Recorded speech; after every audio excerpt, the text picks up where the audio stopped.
keep on dancing.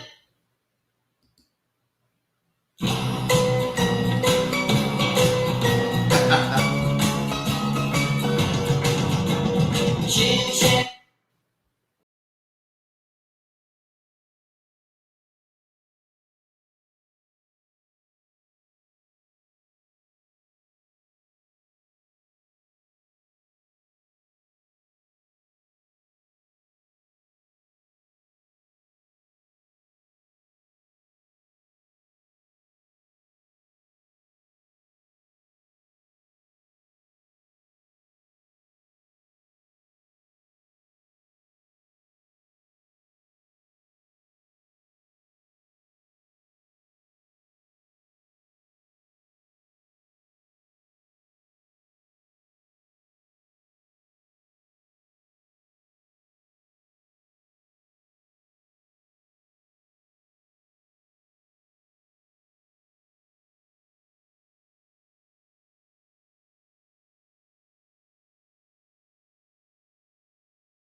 right. Welcome to the Saturday Night Special. We're back. Episode 15. It's hard to believe that there's been 15 of these shows already. And we're still in the pandemic here. So as long as the pandemic continues, I guess I will continue to do these shows for you. I hope you guys had an amazing week. It's funny because if you saw at the beginning, I was trying to put this sign up that I always do live in 10 minutes, but it was like flashing blue and everything. And I realized that I had some kind of a weird background effect on. So it took me a while to figure out how to turn it off. And I did that. And so now we are here with all of you guys. So a little bit of a lost voice today. I think we had a match on, we did the orange juice bath on Wednesday and then had another match on Thursday. And for some reason, like it's super hot when you do those matches outside because we're in an amphitheater in Jacksonville, Florida.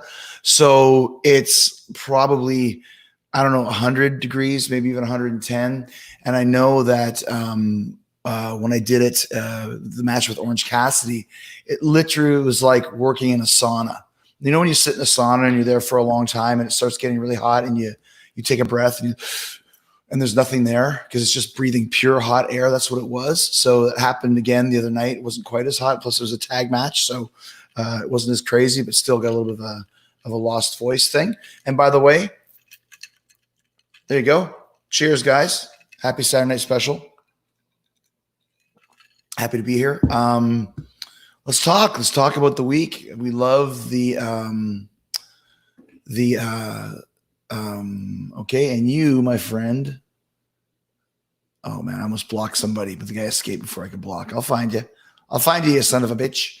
But anyways, the orange juice bath with Orange Cassidy, I thought it worked out great. And obviously I got the idea from the blood baths that they used to do in the 90s with the Brood, which was Gangrel and Edge and Christian. And they would have somebody standing there and they would get dumped with blood. And that kind of what I had the idea from. I originally wanted to have Orange come into the venue in like an orange juice truck, kind of like Steve Austin did with the milk truck or whatever it may be.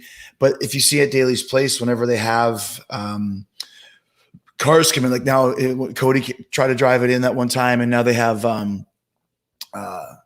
FTR drive in, and you can only get to a certain area and then you have to stop. So you couldn't get a whole orange juice truck. I don't even know if there's such a thing, but I'm sure we could have made one.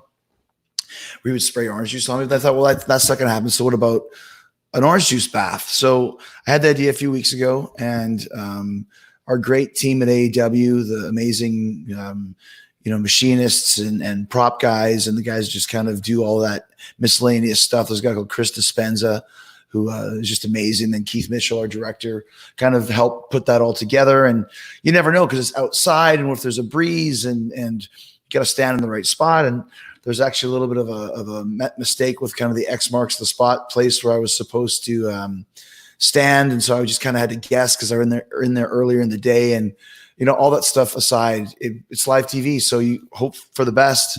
And when that damn orange juice came down, it hit us hard. It got me just soaked. And the crazy thing was, because of the way that the apparatus was made, like if you looked up into the rafters, you would have seen, here's the lighting truss. And right beside the lighting truss was another one with kind of like this chimney thing going up. And in the chimney was the juice. And so they open up the thing, the opening, and down it comes. And they had to leave it in there from the night before because you have to make sure that it doesn't leak. So they got to seal it up and whatever it is that they had to do. So by the time that stuff hit us, it was warm. And I don't think it was kind of like A+, Florida's best orange juice. I think it might have been kind of that, is it called Sunny Delight or something, Sunny Days. And somebody had the point that Steve Austin did the milk truck or the beer truck and Kirk did the milk truck. That's what I meant. And so when all that fell, Sunny Delight, I think it's called, it almost felt like we were getting covered in piss. It was just like, oh, just warm, and it just kind of has this orangey smell. But what a great gag it was. And then actually somebody else came up with the idea to wipe my face with a towel that would end up being a Orange Cassidy towel. So, and once again, like I said, we're doing all these things because we have to still basically pretend or imagine that there's people in the crowd. So anything that we do, you have to kind of, just think, okay, if there's people here, they'd be going nuts for this. And so that's kind of what I always do. I mean, there's nobody there, but that doesn't mean you still can't pretend there's people there. And then you can also do, and then you hope that for the people at home, we'll get a chance to feel it the same way that the crowd would. So I thought it was a great way to advance the story. And then we continued on for next week's show, which has some great surprises on it. And I think you're really going to like it.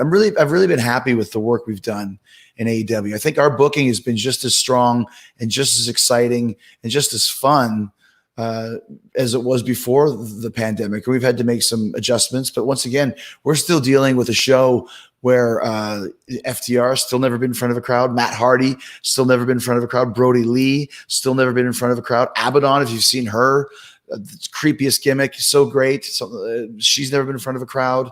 Lance Archer. So there's a lot of people that are basically working as hard as they can to put on these great shows in the middle of this pandemic. So, anyways, same as always, I find that the numbers for these shows are always bigger when you guys just listen to me talk for an hour. So if that's what you want, that's cool with me. I will accept that and go with it. Let me also say happy birthday to my twin daughters, Cheyenne and Sierra. They're having a big party right now with their friends in our house, and they turned 14, so that was kind of cool. And back in the old days, you'd have a party for them, and you'd get the bouncy house or the clown or the Mr. Incredible or whatever the hell it was, and then you'd kind of hang out with them. Now they don't want to have anything to do with my wife or I. They just want to do their own thing, and they don't want their parents around. So perfect time for a Saturday night special. We're also going to do a couple. Got lots of content this week. I'm doing 1, 2, 3 podcasts. And we're going to do a Peggers taping on Tuesday for a couple episodes. Now, that's the Winnipeggers show with Rybo and Spewy, Rybo and Dave, who my old friends from high school. They've been on the Saturday special. We're going to just start doing some shows, some shorter ones, 30 minutes or so, and put them up on my YouTube channel. Ridiculous commentary and fun, just 3 old friends chatting, which is great. And I think I'm going to do a Grains and Greens, the debut episode with Kevin Smith at some point this week. So, and that's the cool thing about AEW. We work Wednesday, Thursday, then we have a week off. And so we just keep the ball rolling and keep a lot of things going on. So once again, the questions just zip by so quickly. But we got to find some good ones for you guys. But like I said, so yes, that's the stuff that's going on. And there we go. Oh, I mean rock and roll. Sorry. Hello, Chris. Do you like Clifford the Big Red Dog? I did love Clifford the Big Red Dog when I was in school. Like I remember, so I lived in St. Louis because my dad played for St. Louis Blues. So my first couple of years, I think grade kindergarten and grade 1 were in St. Louis. And so they have the bookmobile would come, and the bookmobile would come every couple of months, or maybe it was every month, and you could buy whatever books you wanted. I was always really into books, love books, still do. I've been really good. I read the Ted Templeman book. I'll get back to this question. I just finished it up, and Ted Templeman is the producer of Van Halen for the first 6 albums, Doobie Brothers, Montrose and Sammy Hagar, and et cetera, et cetera, et cetera. Some great rock and roll stories there. And the cool story was, one of my favorites was that Ted discovered Van Halen at the Whiskey or at the Roxy or something like the Starwood, that's it, in LA in about 76, 77, signed them to Warner Brothers. And the one thing he didn't like about them was their singer, David Lee Roth.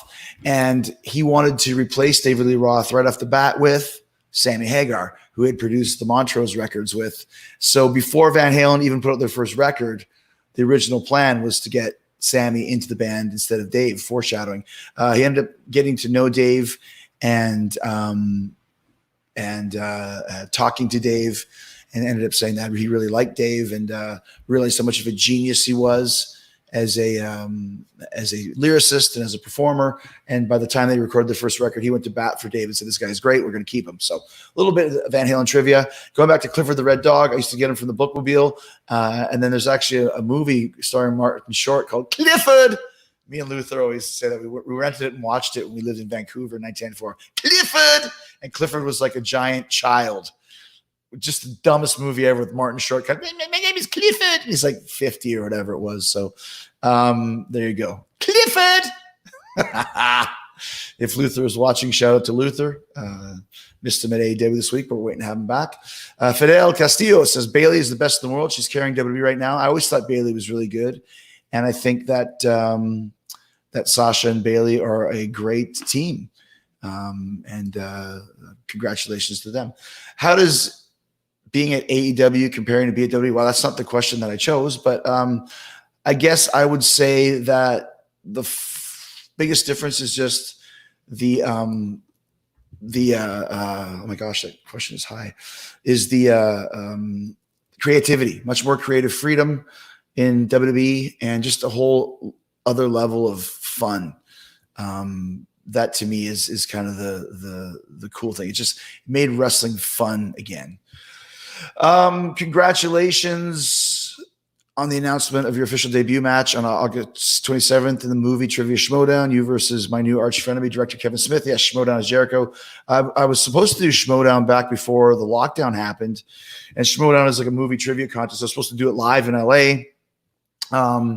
It didn't work out, obviously, for obvious reasons. So I guess they're still doing it online. And the first person they wanted to put me up against was Kevin Smith. So it's the second Kevin Smith mention on the show tonight. And we're only 10 minutes in, but I'm looking forward to it. Listen, if they talk about Clifford and early 80s barbarian movies starring Mark Singer, Beastmaster like a motherfucker, then I'm going to win. But if they start talking about like Avengers and stuff like that, Kevin's going to spank my bottom like a petulant child. So hope for the best. Hopefully there'll be a lot of Clifford questions.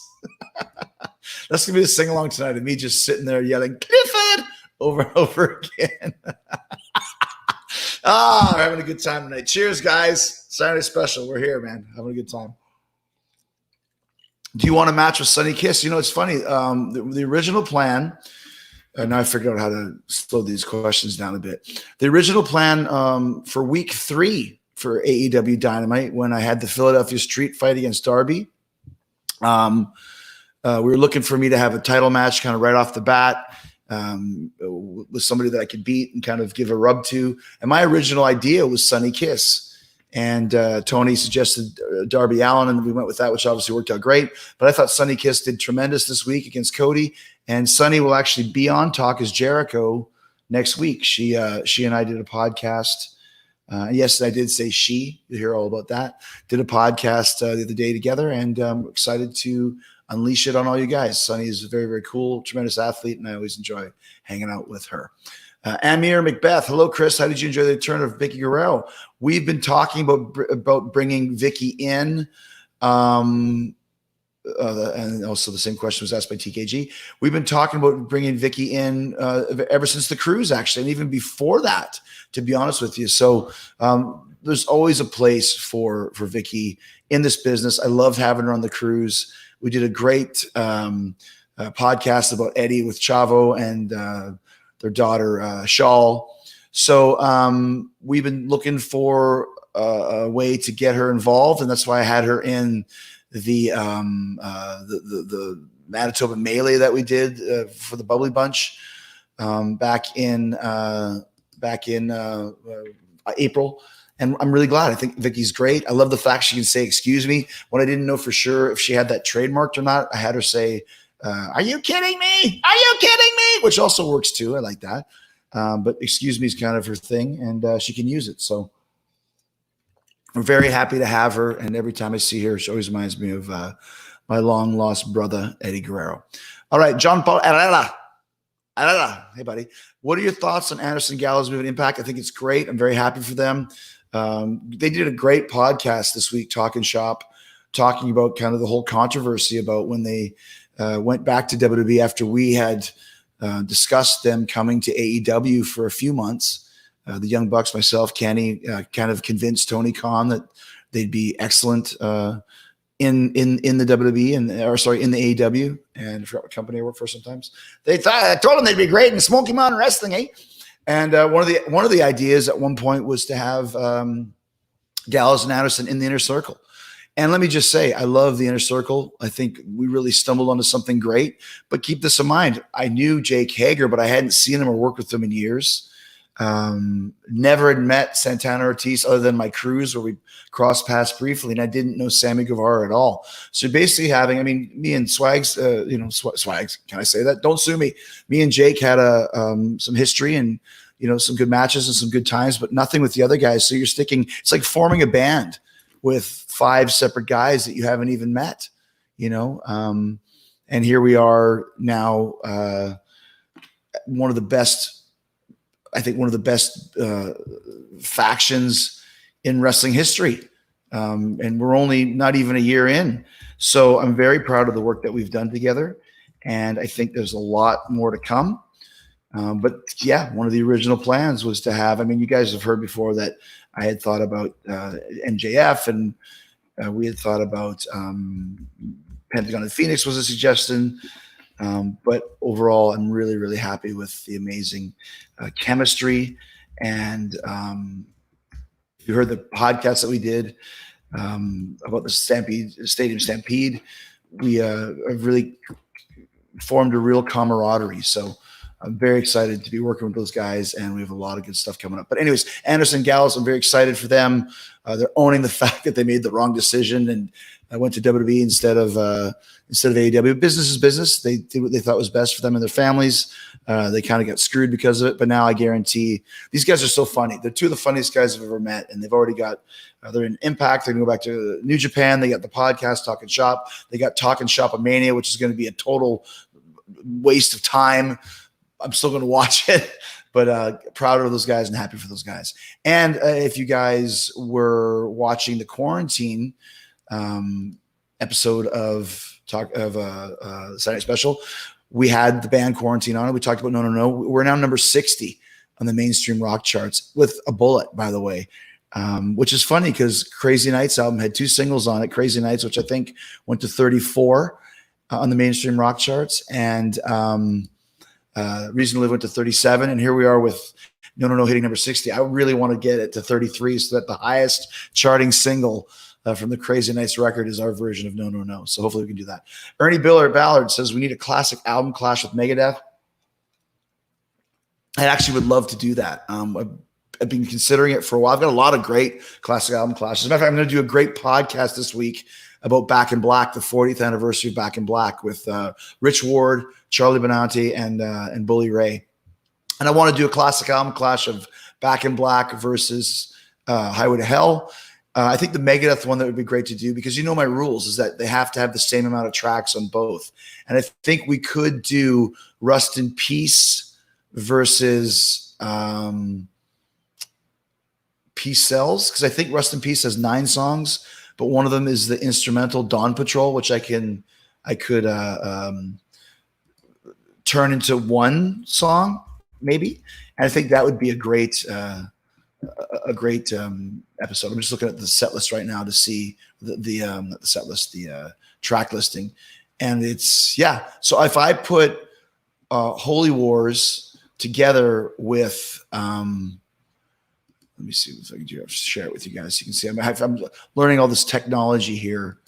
I'm seeing if I can have you guys see it. Are you seeing it?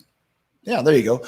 See, isn't this cool? So there's 8 tracks on Peace Sells and 9 tracks on Rust in Peace. But if I kept Dawn Patrol and Rust in Peace together, that'd be 8 tracks. So I think there definitely is a Megadeth classic album clash coming.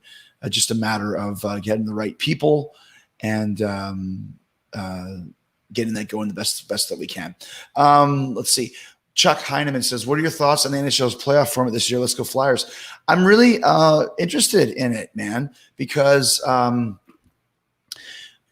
It's so weird. I mean, I'm glad that hockey's coming back again, and I'm glad that NBA is coming back and football's going to be playing. Um, I think, I'm glad NASCAR is back and golf is back, but we never stopped. I guess my point is it's a big deal to have these teams back, and the way they're doing it is very smart and very, very safe. But, we have never stopped having shows. We just have them in front of no people as well. And it's going to be interesting to see what hockey is like with no people in the crowd, or basketball with no people in the crowd. But like I said, we're doing our best. And the reason why we're doing it, obviously, there's a lot of money at stake because of the television contracts and that sort of thing. But if I didn't want to do it and we didn't want to do it, we wouldn't be. So I'm glad that the NHL is back in business, and whatever format they have, I think at this point, people are just excited to see live sports. So go Jets. Right there. Can you see it? I don't go back there so you can see the Jets. The demo god, Human Andun 4. That came from, and this is a real true story, And once again, we said when all this started, the Wednesday Night Wars, that this wasn't a war. I mean, obviously, it's become a war. We're always checking and not really paying attention to what they're doing NXT on their show, but we do check the ratings, and there's a lot of stock in that. But this is a true story. I know there's a lot of haters and denialists, if that's a word, not nihilists from Big Lebowski, but denialists that would question if the demo was as important as we've been saying it is. So the demo, like I explained, is the group of people between 18 and 49. People under 18 are important. People after 49 are important. But this is the amount of this is the area that advertisers care about the most, this 18 to 49. So the bigger the 18 to 49 demo is, the more money the network makes. The more money the network makes, the more successful the show is. So if you drew 1 million people and you had a 0.2 in the demo, 18 to 49, not bad. If you drew 500,000 people but had 0.4 in the demo, the advertisers would be happy about that. And I'm not making this up. It's the true story. They would rather have a higher demo and less people watching than vice versa. Might not make sense, but it's the truth. So when I'm saying, there was a point where I won every viewership that I had. Like every segment I was in, my viewership overall was more than NXT's. And then there's been some, like the Sasha Banks, Io Shirai match was huge. The Keith Lee, Adam Cole match was huge. But I still won in the demo, and that pisses some people off, but it's true. So that's why I was like, you know what? I'm just going to start running with this because there's so much talk about it. If you post about it, AEW fans are yes, and WWE fans are boo. So I was just like, I'm just going to. Actually, my original idea was to use that gimmick for MJF, and then I was like, you know what? When I thought of the name Demo God, I'm like, no, that's way too good. I'm keeping that for myself. So that's where it came from. It's the Demo God. It's just the name. So if anybody's getting angry about that, A, I'm not making it up, and B, it is an actual, very important thing. Don't hate the player. Thank you. That was what I was looking for. Somebody said that the Demo God shirt was lit. Harvey says, I'm buying one of your face masks of AEW as well. Thank you. I think they sold out really quickly. And the Le Champion bandana, hanky, as my wife calls it, was the top seller after the pandemic started. If you go back and look at the shows, I started wearing a bandana when I teamed with Santana and Ortiz, I think when we worked Private Party and Darby or something like that. And they had a Puerto Rican bandana. I said, well, I'll just wear it around my neck like they were. And I liked it so much, I made a Champion version. And then 3 weeks later, the world went into a lockdown. So everyone bought these so they could do this. And listen, just wear a mask, okay? Who cares? You know what I mean? Like, it may seem stupid, but Kevin Owens said it best. At the very least, it does nothing. At the very most, it may save somebody's life or end this freaking lockdown so we can go out and play some rock and roll again. I'll get to that later. We have some rock and roll coming up. So Billy Stewart, do you have plans to become a full-time color guy when you decide it's time to hang up the boots? I think you're one of the greatest of all time. Thank you. I never thought about it. I always enjoyed the concept of commentary, but I was never asked or needed to do a whole show involving matches that had nothing to do with me. And you guys know the reason for that, because we had to do like 4 shows in one day. I was at home. That's the week that I did the Release the Hounds, which was like a vignette that I did at my house. And so I flew to Atlanta, got there at like 1 o'clock, and we filmed 27 matches and used 23 of them over the next 4 weeks. And then like, what are you going to do? I said, just put me on commentary. It's kind of I'd done a few commentary spots and bits before, and I think the idea actually for that week was for me to do commentary for the whole show, just to be on the show, just to have some presence. Instead, I was on for 4 weeks, and suddenly we got a freaking really cool thing happening. So I love commentating. I'm really starting to get into the flow of it. I love making all the ridiculous pop culture mentions and all that sort of stuff. So it's a lot of fun, and I would definitely enjoy doing more of it, especially when it's time for me to hang up dem boots, baby. Although this week's match is a barn burner, man. I really enjoyed it, so hope you're gonna dig it. Noe figure reviews. Were you surprised how big the list came? Absolutely. You never know what's going to be big and what's not going to be big. And the list was something that Jimmy Jordan. Not Jimmy Jordan. Oh my gosh, help me out here, guys. Great guy. Jimmy Jordan was a guy that worked in Calgary. Gentleman Jimmy Jordan. He was about this thin. He took a lot of gas, and he wore a sleeveless tuxedo shirt. And when he took bumps, he had a lot of zits on his back, and there's little blood dots that came all on his white T-shirt. But he was good. We always had some fun matches. Jimmy Jacobs, of course. He now works for Impact. He came up with a list, and I ran with it. And the best part of the list, the one that really got it over, is I had a thing with New Day. And I said it was the first time I ever officially put someone on the list. And I told Woods, like, when you get put on the list, like, sell it like it's the worst thing ever. Don't laugh it off, because then it won't mean anything. Like, don't, you're on the list. You just made the list. No, don't put me on the list. That's why it worked, because we played it straight. And everything I do, the comedy of Jericho lies in the fact that I play everything that I do straight. Even with the orange juice bath, even though I had Ortiz fall into the juice, I'm just standing there fuming. And then I said, "Get up, you idiot." And he gives me the towel, and it's like looking at the towel. And then you just start screaming, "Ortiz," or Cassidy. Tommy Dreamer said his favorite version of Jericho is the being held back and screaming Jericho. Tyson, Cabana, Cassidy. So, yeah. Buzz McAllister, do you ever get the chance to sit down and reflect on how rare it is to be a rock star or being a professional wrestler?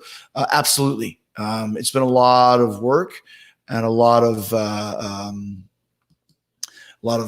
sacrifice, but now that Fozzy's doing so great and having 5 top 30 singles in the past, 3-4 years is huge, and our next record is going to be amazing. And having a top 60 song with No, basically because of the work that we have done with Fozzy, it's all been really, really cool stuff. So in the future, will Fozzy do a live residency in Las Vegas? I mean, that'd be great. I would love to do that. I'm still kind of bummed out that we missed having Double or Nothing in Las Vegas, which is what we were supposed to have it.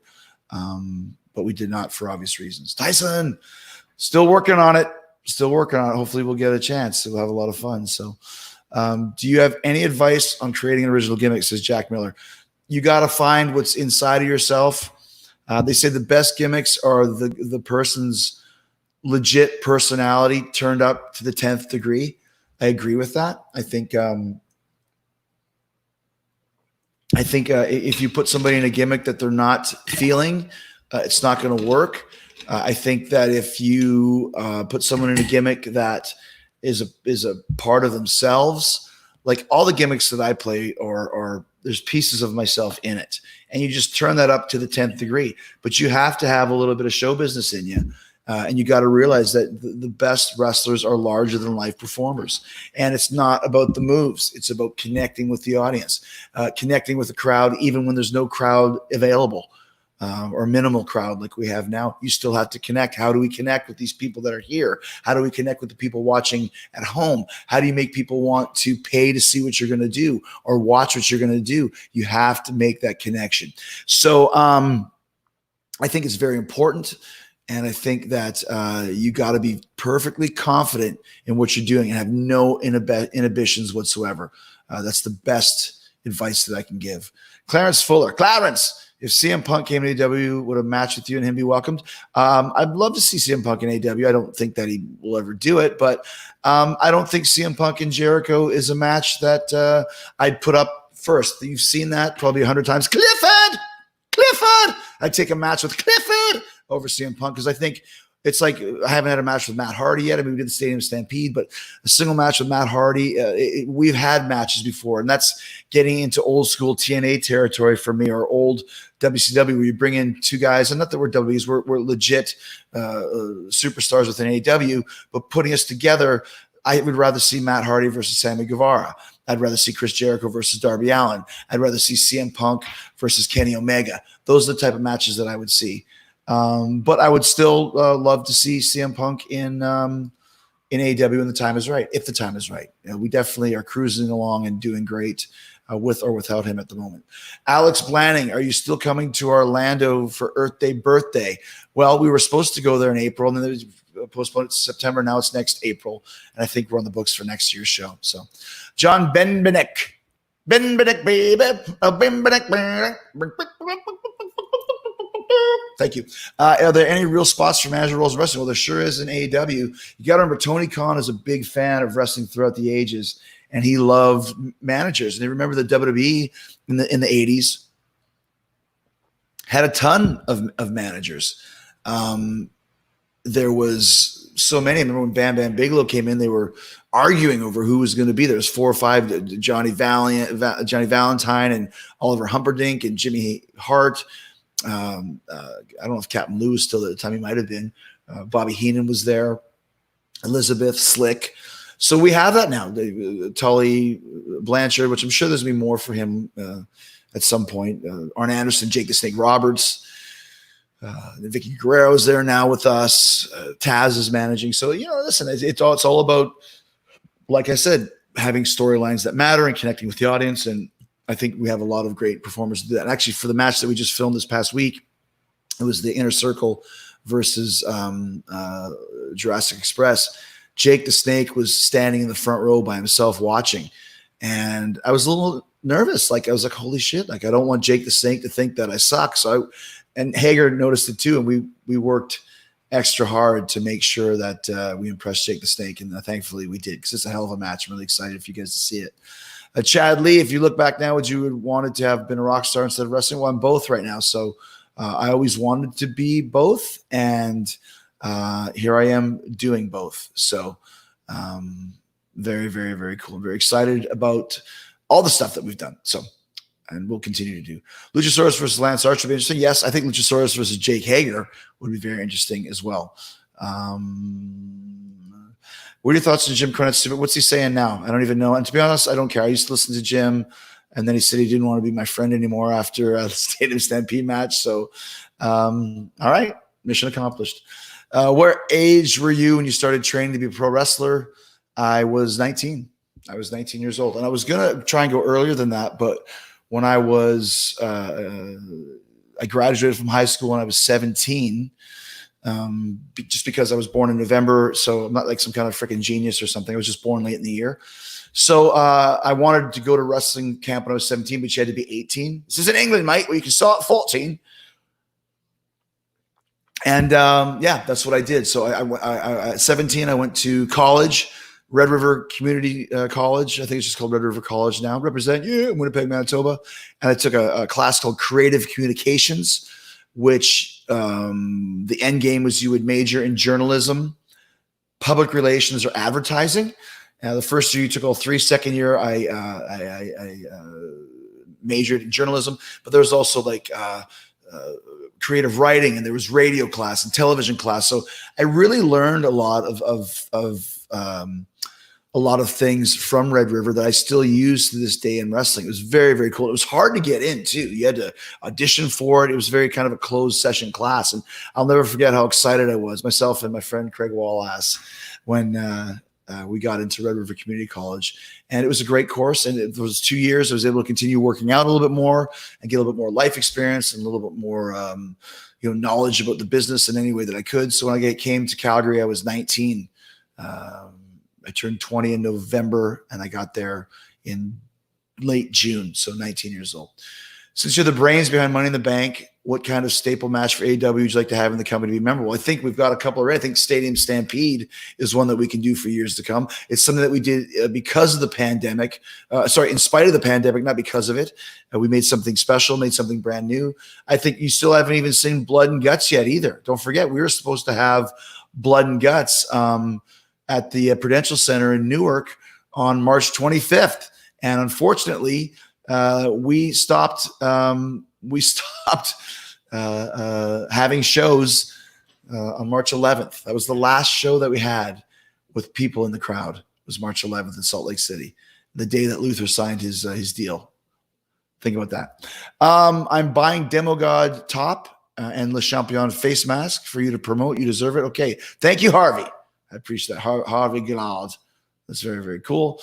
Hey, Chris, can you give my boyfriend Jay Wellman a shout? He's a big fan, and his sister Janet Wellman is on life support. And shout out to the Wellman family, and best of wishes to Janet. Hope she feels better very, very soon. Rock Titan, had a great time chatting with you last week, Chris. Much success to you. I'm looking forward to more Fozzy in quarantine. Thank you very much. I got another announcement for you coming very soon. August 7th, there will be a new song from a new super group that we put together, and we're going to release all those details. And I think this one's going to blow your mind. No, No, No was great. And as we go up the charts with No, No, No with Heart of Chrome kind of in the chamber, I think you guys are going to flip when you hear the next band. And the band is called The Wheel Blocks.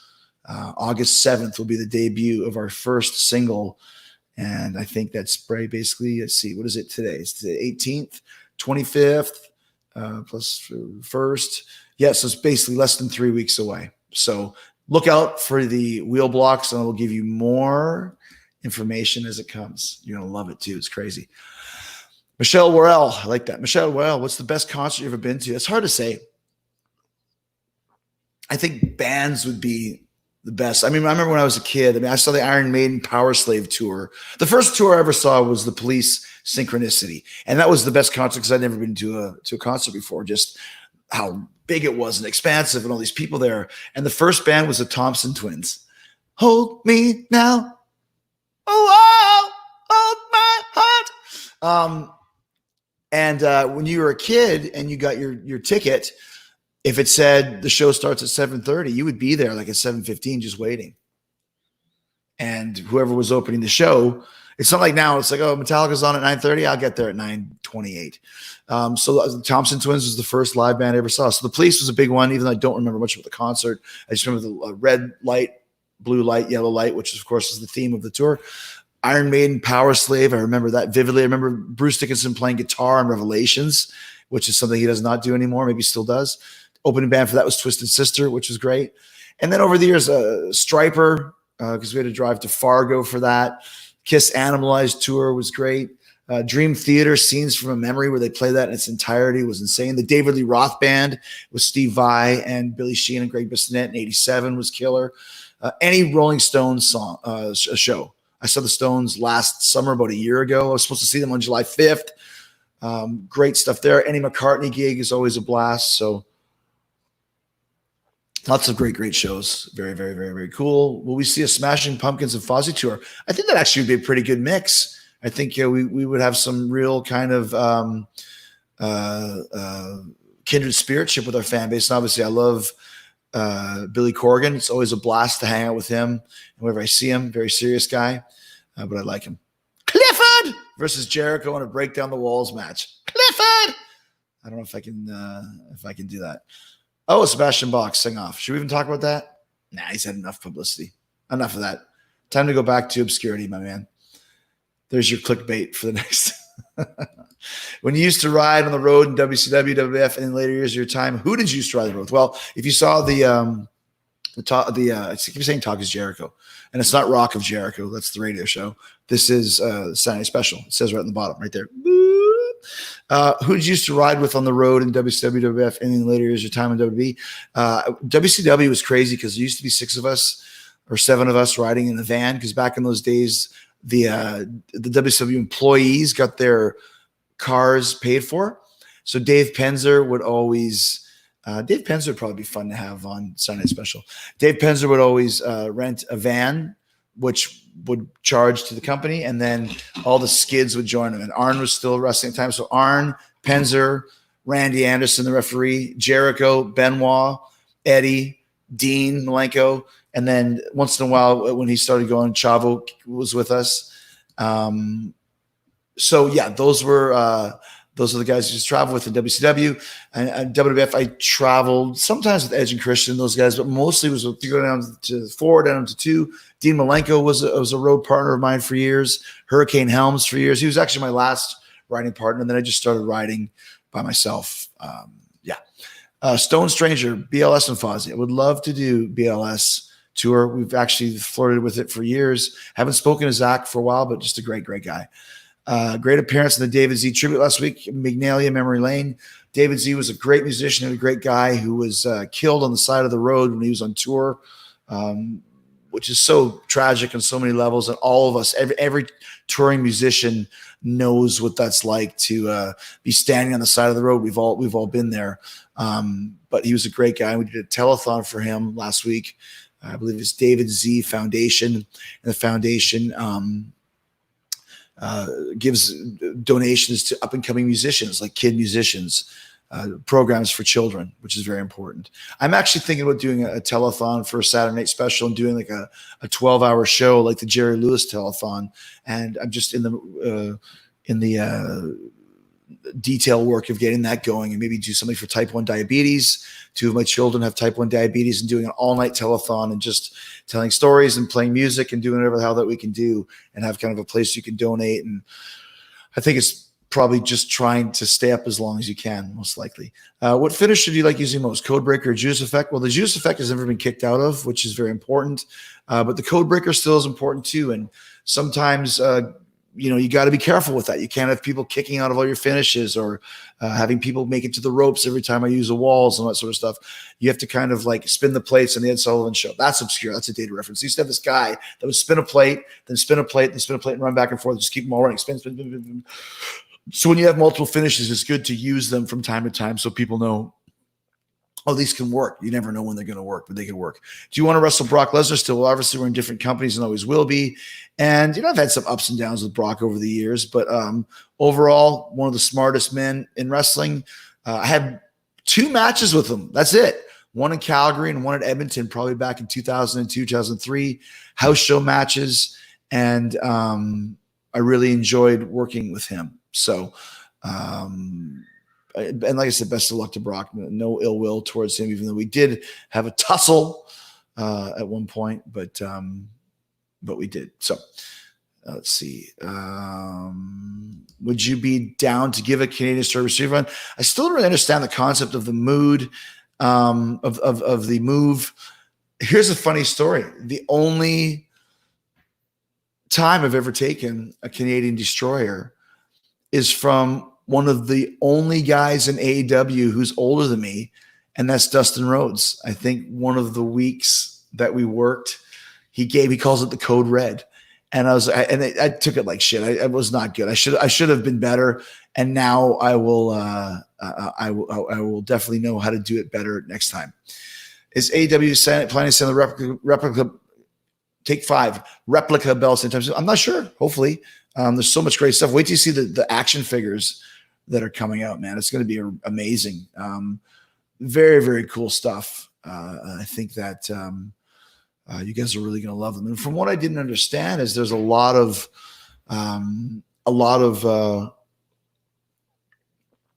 people that are into the action figures of all ages. They're not for kids anymore. When I was a kid, you'd buy it, you'd play with it, you'd rip the head off, a dog would eat the arm off or whatever. But this is completely opposite to that. So people buy them, they buy one in the package and they take another one out of the package and they play with that one for a bit. So play with them. I didn't mean play with them. They, I don't know, do whatever it is they do with them, assemble them into positions. And anyways, it's a big thing. And if you want to listen to a really cool show about that, check out Matt Cardona and Brian Myers' major toy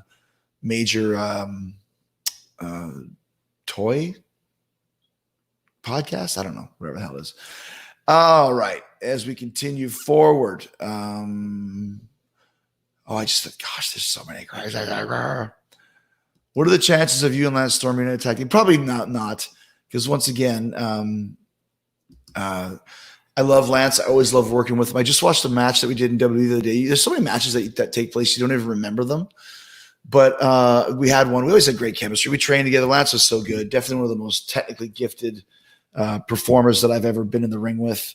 What else we got? Yeah, Major Figures Podcast. My producer Stacy just said the action figures are already sold out at Walmart. But yeah, Lance and I had probably done our due diligence as teams. But great guy. Oh, what I was going to tell you is that so I think we've discussed this a little bit, but I'll get into it a little bit deeper. Is that throughout the course of my career, I kept a list of every match I ever had from day one. Literally, I'll show you. I'll show you. Wait for me right here.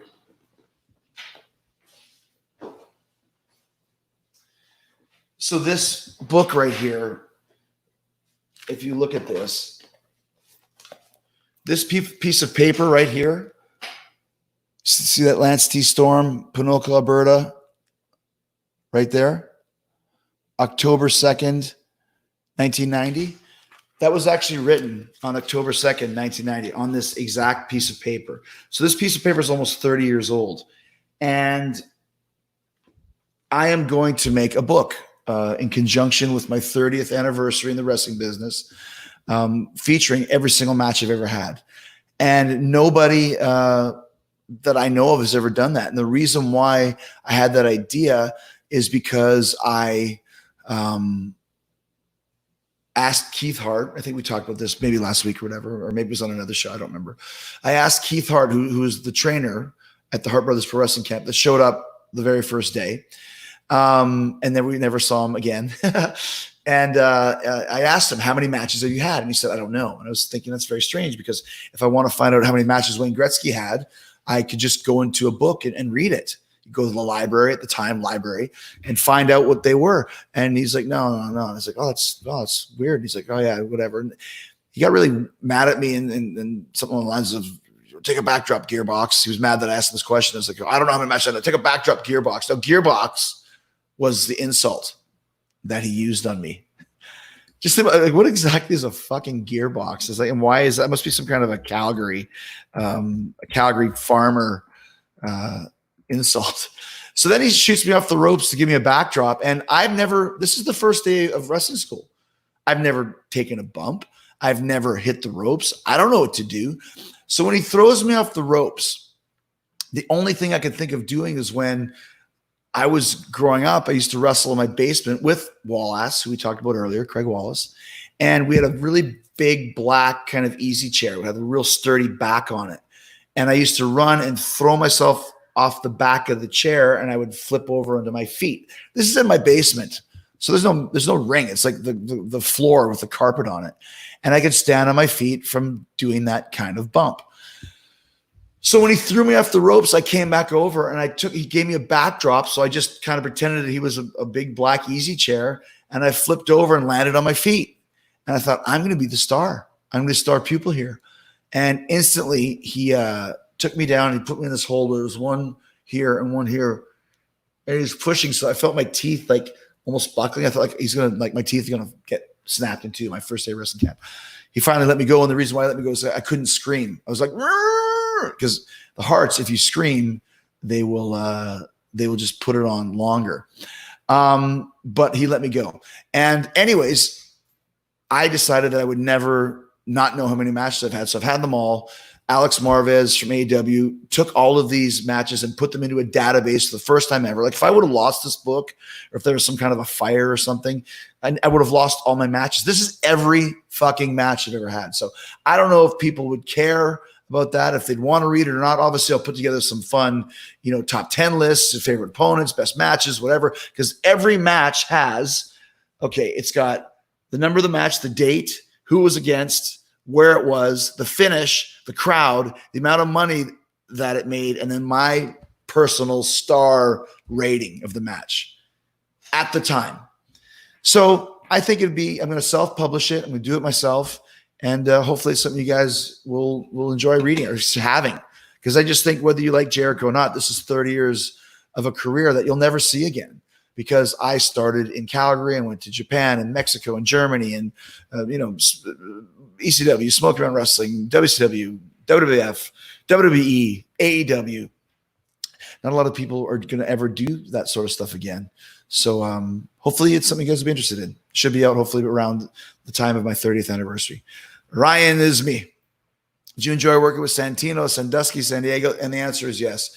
There has never been a guy who, at first, Cena and I used to call him worst to first because he was so bad and then got so good because he really was able to harness that character and just continued to be the shits. And he went from the worst to the first, man. He was so great at being a comedic wrestler. Doing the old like Charlie Brown slide in home plate, go for the hot tag and just fall right on his face. And Michael Nakazawa did that a couple weeks ago. He went for the double Liz and just fell short and just fell on his face. And Santino was so good at that. And I don't know why he doesn't have a role somewhere. He's definitely going to be on the Jericho cruise at some point. As a matter of fact, I should have asked him to be on this one, but yeah. So anyways, super funny, great guy, nice guy, classic Canadian, just a good old dude. The best thing about him is he hey man, just my friend Little George. Hey Little George, come on, here's my friend Big George, and my friend George. And Seamus like, how many fucking Georges do you know? I know Big George, Little George, and George. Do you call him Middle George? No, he's little. He's George. So you got Big George, Little George, and George. Yeah. Why isn't it Big George, Medium George, and Little George? Because George is just George. Come on, buddy. So, anyways, there you go. How many fucking Georges does this guy know? Chris, where'd your line "Don't be an ass clown" come from? I thought I came up with it in Bakersfield, California, on the fly against Kurt Angle. And then my friend Ed Aborn told me about, there's this movie called Office Space. My pen, my stapler. My pen was actually Kids in the Hall. And he just said there's ass clown. And I can't remember. I think I had just made it up. And then he told me about it. So chicken and egg, who came up with it first, me or Mike Judge from Office Space? Or was it Ed Aborn? I don't know. The mysterious Ed Aborn. He's pulling the strings. He pulls the strings. Here's the question of the night. Sean Barry, what's your opinion of AEW? I'm hoping you meant AEW. If it's AIW, I don't know it. If it's AEW, it's the fucking best, man. What do you expect? Victor Shane, what's the scariest moment we've had in the ring? There's been a few. Probably the scariest is when I went to give Gato a top rope Frankensteiner, and there was a faux pas, and I landed right on my head. I've never watched it. You can probably find it online somewhere. I will never watch it. It was the worst. And when you really get hurt in wrestling, is the only time you never sell, because you sell if you're in the game, if you're in the zone. When you really get hurt, that's you're like, stop. When you're really hurt, that's when you know that you got problems. So, Kev Schiller, did the $5,000 orange juice soaked jacket get clean yet? Hey, that is a $7,000 jacket. So get it right. All right, so you could say they all made the list. I guess all my jackets made the list. Yes. Good call. How about a birthday shout out? Yeah, this hour's gone by fast. We just got another 10 minutes or so. How about a birthday shout out? My birthday's on Monday. Well, happy birthday to you. Happy birthday to you. Happy birthday to you. Happy birthday to Eric. Happy birthday to you.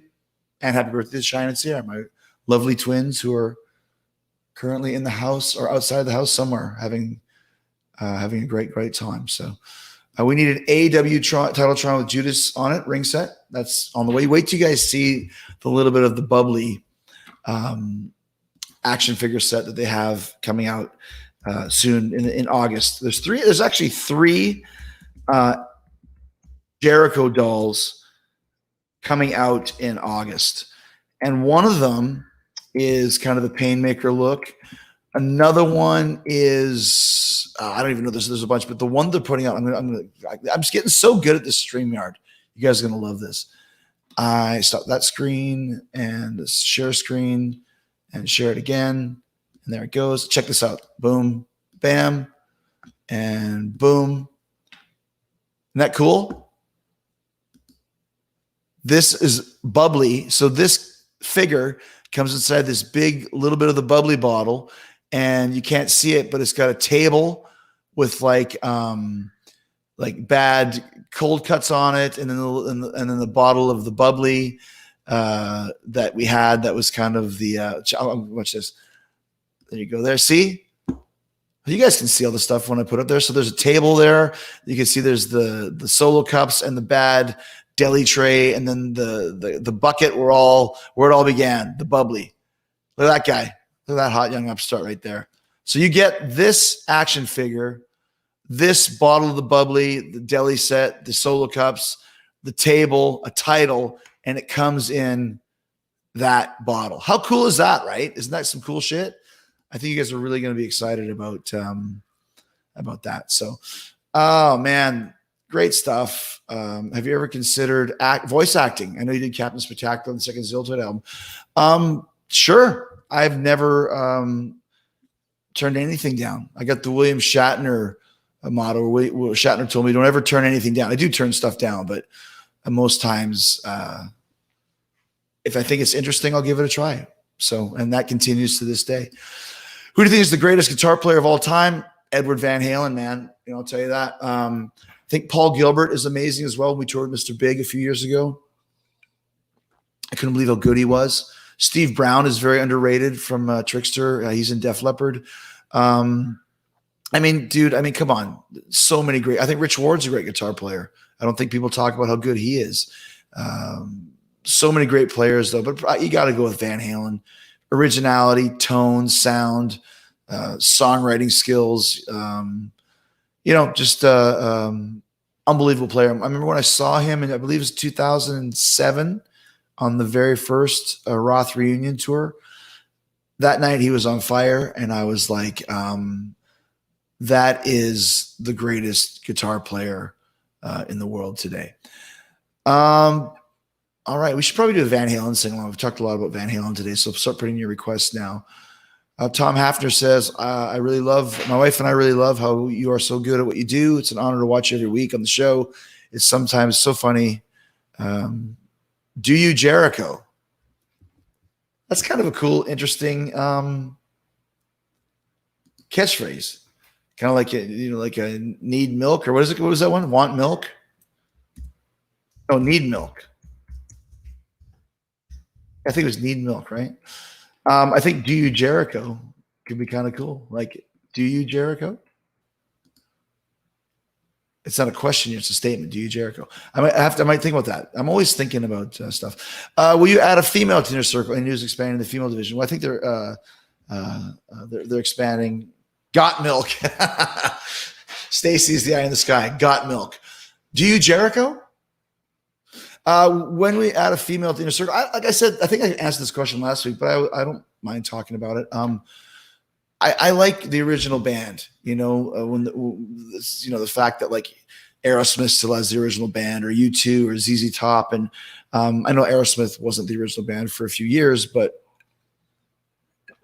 I don't see any reason to add or subtract to that. Not that there isn't some great females in AEW that would fit in very well, and some females that are out there that fit in very well. But it's just like, I wouldn't want to replace anybody in the group. Like I mentioned earlier, I'm so happy and excited with how the Inner Circle is just coming together. And the thing I like about the Inner Circle more than anything is we just look cool. Like, you just look like a band of ruffians, but everyone's got a great look to them. Like, if you kind of just go into this right here, let me see, stop the screen, share the screen. I'm really getting good at this. I know I'm amazing, guys, with my technical prowess, but think of how far we've come. We're still ghetto as fuck, but look, okay, like Santana and Ortiz, kind of the street thug look, and Sammy just like the punk kid, kind of sex god. Jake's kind of the bouncer at the club who just beat the crap out of you. Then you got like Le Champion rock star type thing. I really dig the vibe that we have. I love this picture right here. That's the first picture we ever took. It just looks cool. I mean, it looks like a group of guys that you would not want to fuck with, shall we say. And that appeals to me. So the answer is, I wouldn't want to put a girl in there yet, a woman in there yet. I would not be opposed to it if the time was right and if the person was right. But right now, I'm really happy with what we have going on with our gang. Let me see. Running with the Devil. That's interesting. Will AEW come to Puerto Rico? It could be great. I mean, geez, we got a lot of Puerto Ricans. Santana Ortiz are Puerto Rican. We just want to go anywhere. Oh, this is cool. Can you sing Drinking with Jesus tonight? Maybe we should do a Fozzy sing along. We haven't done one in a while. I'd be open for that. I got a little bit of a sore throat, but definitely won't be miming it. I've never mimed anything in my fucking life. Hey, Jericho, much love from Michigan. Thank you, Jason. We appreciate that. What's your favorite song for your band? I love your music. I love Sin and Bones. I love Judas, obviously, is the biggest one. There's been so many great Judas. We call it the hashtag Judas Challenge. I try and put them up when I can.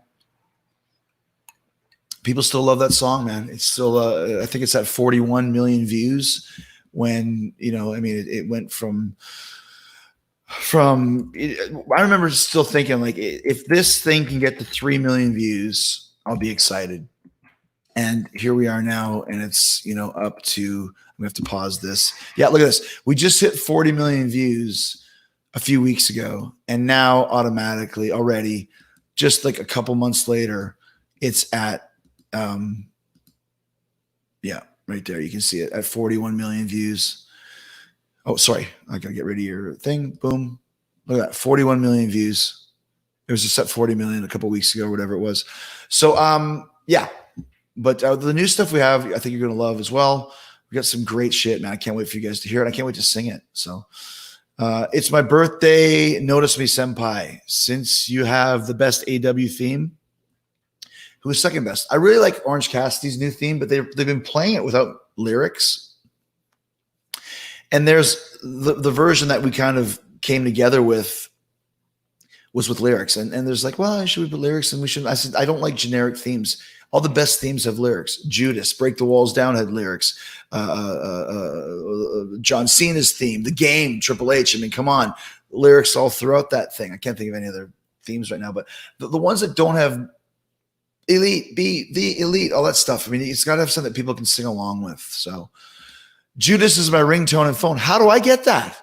How do I get a ringtone with Judas? Every time I try and pick a ringtone for my phone, it just goes like the doot, doot, doot, beep, beep, beep, doot, doot, doot, where the hell it is. So anyways, saw you on Joe Bob's Last Drive-In. Was a Corey Joseph film, but glad to tune in just for the song you performed. Bloodsucking Freak. They actually sold that on a 7-inch single, which I think people are getting now. Had fun with it. Recorded that one in about 5 seconds, which was fun. I love Joe Bob. I love Last Drive-In. Shout out to everybody there, to Joe and Darcy and the great crew there. I would love to come back. Just waiting for the invite. And I know what movie we could do. I'm a happy camper. I can't remember how it goes. What's the happy camper song? I don't know. How much does DDP Yoga help you? DDP Yoga helped me when I was super fucked in about 2011. And I'm very glad that I did do that. I don't do it as much now just because I feel better. But I was really screwed after I did Dance with the Stars. I was twirling Cheryl down the dance floor. And when I pitched her, there's a move where you twirl the girl and you kind of throw her down the floor and she slides down the floor. And I felt my back pop. And obviously, you know, I'm sure 20 years of wrestling at that point was the cause of it. But that caused a lot of pain for me where I thought I won't be able to do this anymore. And they wanted me to get surgery, and I'm not a surgery guy. And then Dallas just called me out of nowhere. And it's not like we were best buds. I mean, we knew each other, but we're really close now. We really weren't then. And he said, I'll send you this yoga program, but you got to do it. And I was like, yoga? Come on, care. Yoga's stupid. And it wasn't stupid. After 3 months, my back was completely cleared. So thanks to DDP and DDP Yoga. If you want to try it, go to ddpyoga.com/Jericho. ddpyoga.com/Jericho. Favorite memories of Lemmy. Actually, I have a lot of great memories with Lemmy, but I think I'll tell you the two last ones that I had. So I guess about a year before he passed away, I went to his house to do Talk is Jericho. And this is not the house that you see in the documentary. He moved down further down the strip to a nicer place, but he had all of his memorabilia in there. Like he collected World War II artifacts. of all kinds, not just Nazi or SS or whatever, like everything. He just collected it. And he's like, people accuse me of being in the SS and being a Nazi. I've got long hair and a black girlfriend. I'm the worst Nazi ever. Anyways, he got there, and I was always warned, like, Lemmy's a hard interview. He's a hard interview. And I always had great conversations with Lemmy. So, anyways, when I got there, when I was setting up my stuff to record, he was looking at basses on his computer. And I said, what are you looking at? He said, I'm looking at this Rickenbacker from 67. Oh, that's Paul McCartney's Rickenbacker. And we started talking about basses, and I just pressed record as we were talking. So we started off just talking about guitars. And by the time we were 10 minutes in, he was already comfortable. And as we started talking, he offered me a cigarette. I hadn't had a cigarette in 10 years. It's like, Lemmy offers me a cigarette in his house. I'm going to have a fucking cigarette. And you want some vodka? It's like, didn't the doctor tell you that you're supposed to stop drinking? He's like, yeah, well, stop drinking anything with color. No brown alcohol, no more red wine, just vodka. And in the words of Alice Cooper, like, your liver knows the difference. But great guy. And then after we finished the podcast, he took me around and showed me everything that he had in his house, of all of these brilliant artifacts. Where he got them from, I have no idea. But he literally was like, telling me everything, to the point was, you might be thinking that like, this is the coolest thing ever. And it was. But after a while, it's like, fuck, I can't handle any more, 5-minute long descriptions about a flag or, a medal or a fork. This is Eva Braun's fork. And it's like, I felt like I was hanging out with my grandpa, like, he wants to take you bird watching or something. Like, this is fucking Lemmy. And then the last time I saw him was about 2 weeks before he died. He had a big birthday party at the Whiskey. And there's bands jamming. And actually, here was the craziest lineup ever. And it pisses me off. Nobody filmed it. It's not on a phone anywhere. Everyone had phones. Everyone's filming. They didn't film this. It was Jericho and Whit from Ugly Kid Joe, Whitfield Crane, Slash on guitar, Scotty Ian on guitar, Robert Trujillo on bass, and Charlie Benanti on drums. And we did Beer Drinker and Hellraisers by ZZ Top with no tracks, no miming. Interesting. No miming. Never mimed ever in my life, but I was good enough to sing at Lemmy's birthday party with Slash, Robert Trujillo, Scotty Ian, Whitfield Crane, and Charlie Benanti. So anyways, it was a great time, and Lemmy was there. And then afterwards, I went to talk to his girlfriend, Cheryl, the aforementioned black African-American girlfriend. I said, can I go talk to him? He's gathered around. She's like, yeah, I'll bring you through. She brought me through, and he was really gaunt at this point in time. And you can tell, you can't tell anything, but when he got diagnosed with cancer a few weeks later, it's like, well, I can see that. But I just went up to him and said, hey, man, happy birthday. I know everyone's around. And he gave me a pinky shake. If you go online, you'll find a great picture of Phil Campbell from Motorhead and Lemmy doing a pinky shake. And they used to do that during the show. And Lemmy said, Phil told me that Lemmy would only do that with his close friends or people that he trusted.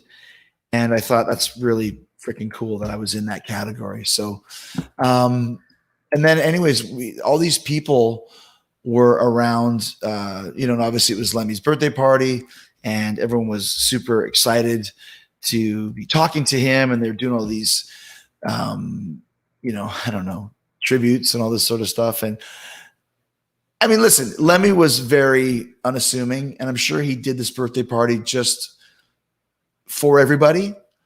But he was sitting in this giant chair in the balcony of the Whiskey, while all these like Scorpions and Paul Stanley and Michael Shankar and James Hetfield, you name it, Lars was there. And Lemmy was sitting in his chair during all of these tributes,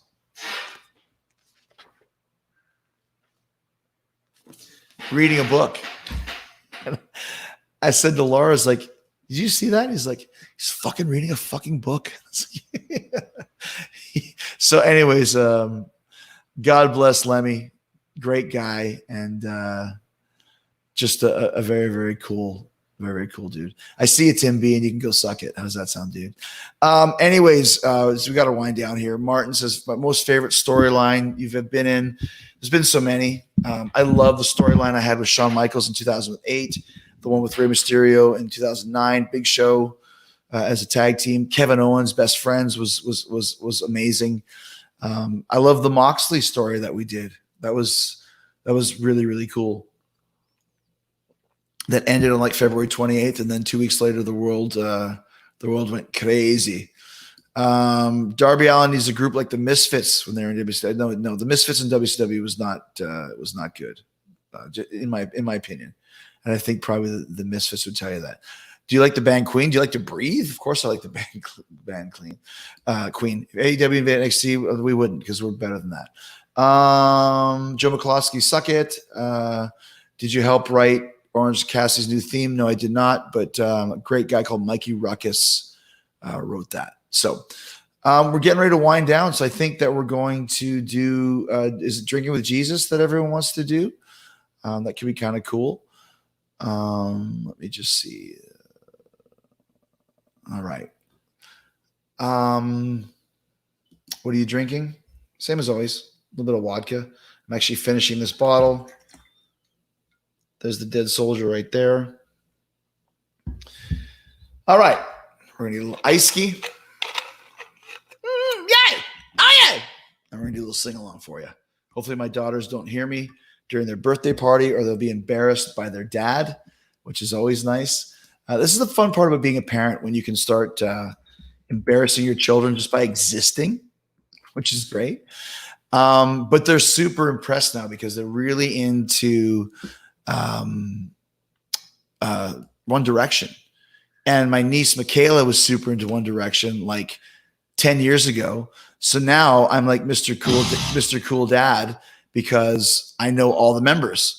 And I was just wowing their friends tonight by explaining to them, yes, I am, that I knew all the members of One Direction. So, yeah.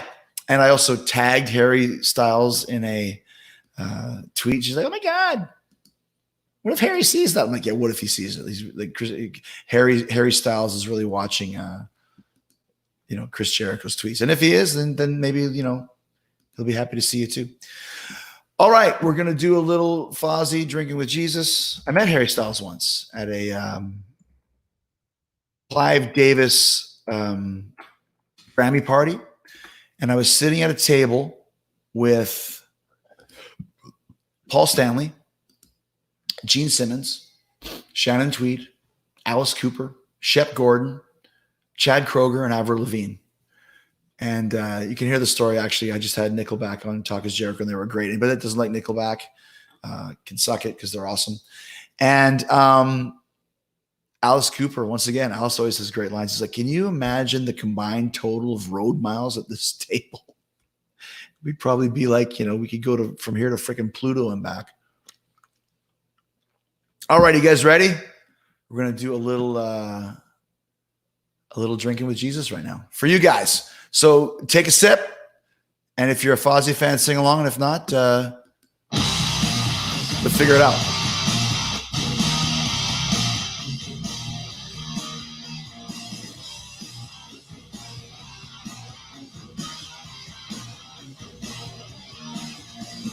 Drown in the holy water at the bottom of the trenches and stare into empty bottles as they wash away my senses, taking me low. I'm isolated from the martyrs and saints, getting me closer. You're the only one that left that can feel my pain. No one but us, my friend, my lust, all alone, and I'm drinking with Jesus. I made this bed, I lie in it, all alone, and I'm drinking with Jesus. Fucked up, I'm drinking with Jesus. Fucked up, I'm drinking with Jesus. No miming.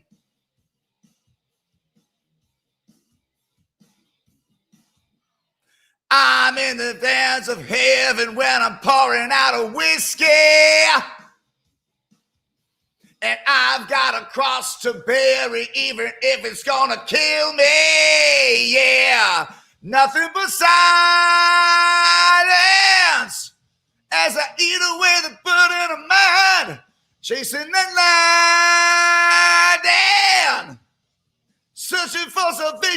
and a bottle of wine. No one but us, my friend, my lust. All alone and I'm drinking with Jesus. I made this bed, I lie in it.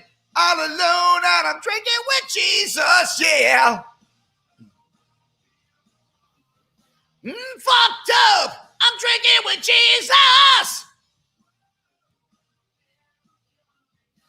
Fucked up, I'm drinking with Jesus. Yeah.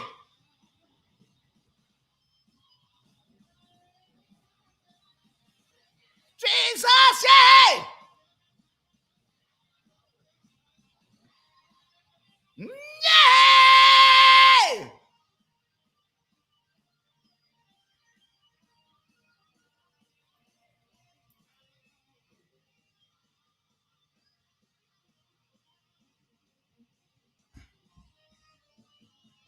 No one but us, my friend, my lust, all alone, and I'm drinking with Jesus. I made this bed, I lie in it, all alone, and I'm drinking with Jesus, yeah.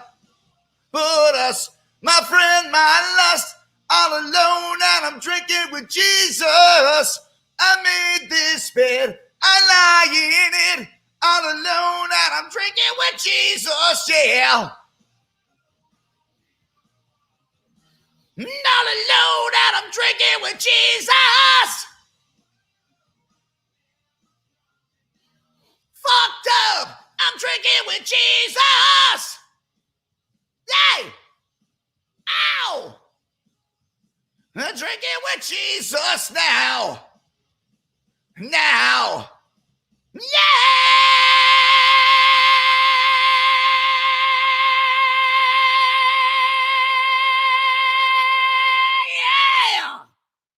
Hey, Sebastian. No miming. Cut and paste and share that one. Oh, yeah. Woo! That was that's a good one. Good night here on the Saturday special. Went by super fast. Always a blast to hang with you guys. And thank you so much for allowing me into your home as we get through this pandemic together. You can be depressed. You can lie in bed and complain that life sucks, but there's nothing we can do about it. All we can do is continue to be cool with each other. There's so much negativity in the world. Let's just all be cool and be friends to each other and embrace each other and support each other and all that great stuff. So anyways, guys, thank you so much for being here tonight. Hey, man, random weird shit, brother. You are awesome. Thank you so much once again for all you guys. Love you, Bubba. Awesome. Thank you, Zoanna. That's a cool name, Zoeanna. Enjoyed. Thank you. Appreciate that, Brian. Going through only positivity. Everyone's just excited here. Likewise, Chris, you're awesome. Thank you so much for all you do for your fans. Chris, thank you. Don't forget, we did this for you guys. None of us have a lot to do. We'd all love to be out there rocking. I was going to say this. We actually have 4 shows in South Dakota and North Dakota in August. August 6, 7, 8, and 9. Fort Madison, Iowa. I believe it's Rapid City, South Dakota, Minot, South Dakota, and Sturgis, which is the huge bike festival. And ZZ Top is playing there. So if ZZ's playing, I'll be there. Social distance and masks. And we're going to make it happen. We're going to get through this together, guys. We really are. Hope the twins still love you. Happy birthday. Thank you. Yes, they do. They're actually out on the golf cart. I see them coming in now. Do you remember the Rob Zombie guys and Toilet Guy from Kiss Cruise 5? Yes, I do. I love the Kiss Cruise. We're definitely going to be doing more. And yeah. Anyways, guys, the end of the show is always a little bit bittersweet because I want to continue on, but we can't do this all night long, not until we have the telethon, which I'm working on. So, Clifford! Maybe I'll try and get Clifford! Rob Clifford is the lead singer of Judas Priest. Let's do a Clifford scene. Clifford! I want to have a sing off against Clifford. Need to do a Toto song. That's crazy stuff, man. Hold the line. Love isn't always on time. There you go. Love the Sunday special. Haven't missed one yet. Thank you, Monica. Appreciate that. I haven't missed one yet either. ZZ Top. Yeah. All right. Good night. Thanks for the Sunday special. Thanks to you, Debbie. Can I get a shout out for my wife, Lauren, and I for our 9th anniversary? Edward, shout out to you guys on your 9-year anniversary. That's awesome. Mark Cunningham, thank you, Le Champion. You are the best living legend. Fort Madison, Michelle, twice. You're back again. What's your favorite Beatles song? I Want You. She's so heavy. I love that one. I'll have to do. I want you. I want you so bad. It's driving me mad. It's driving me mad. All right. Actually, you know what? We should do something really fun here. You know what? I'm going to do something super fun right now. I've got an idea. We're going to do one more song for you guys. Let me just see, maybe.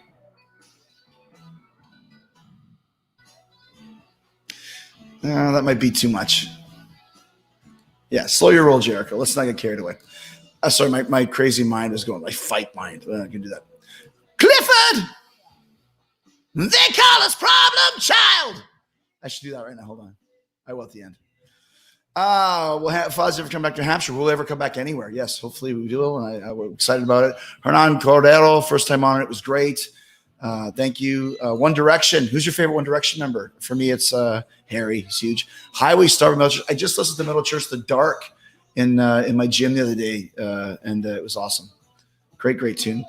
Hell yes, Chris, giving us some OT on the Saturday night special. Thank you, guys. Michelle Boone says, "Crap, I'm late. Best thing is, as soon as this is over, you can play it back. It's great. So it's great. It's great. It's Tony Khan's catchphrase. It's great. It's great. Yeah.